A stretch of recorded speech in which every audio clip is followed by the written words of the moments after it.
if we can just talk for a minute about the personality of great entrepreneurs. First of all, you have been very successful, as I mentioned in the introduction, both in a large corporation, but also in an entrepreneurial setting. And some people think they're very different animals, right? You can be suited to a large corporate, or you can be a little bit crazy entrepreneurial visionary in an entrepreneurial world. Can you be both? Can you be good at both, or are they very different?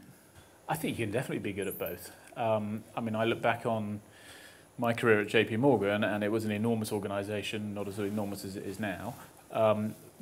And it was difficult in one way to work out how you could influence that directly, which is why I ended up leaving. But it taught me a huge amount about professionalism. It was a fabulous place to work. It taught me to get things right and to do, if you're going to do a job, do it properly. Yeah. And a lot of those skills I took on, when I started Betfair. I think in both you have to be passionate, you have to be perseverant.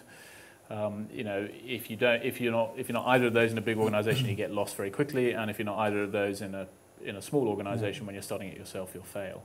And I always think about P's, passion, perseverance, professionalism, and then people. And probably the one area I would say that banking didn't really set me up for at all, and probably why I wasn't particularly good at it, was managing people. Right, okay.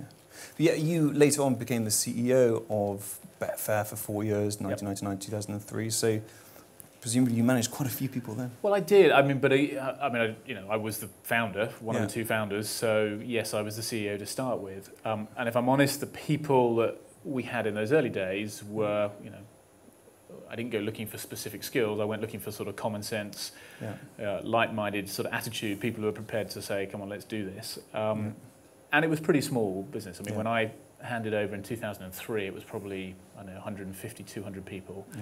And I didn't really enjoy that kind of it, that part of it. It's very different going from managing in a small business to managing in a large business. Some people do it spectacularly well. Charles Dunstan's a good example of someone who's done it very well. A lot of people don't make that transition. And you can still have a lot of the passion and the drive, but have somebody else do a lot of the key management stuff. That's very true. Delegation, good old delegation.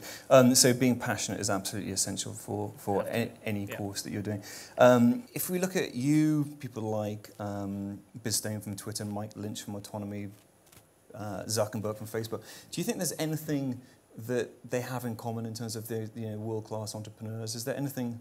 I don't think I should be in that group, by the way, but that's very nice of you. £1 billion organisation's not bad. Well, I think they're all very passionate about what they do. So overuse, as I say, I overuse that word.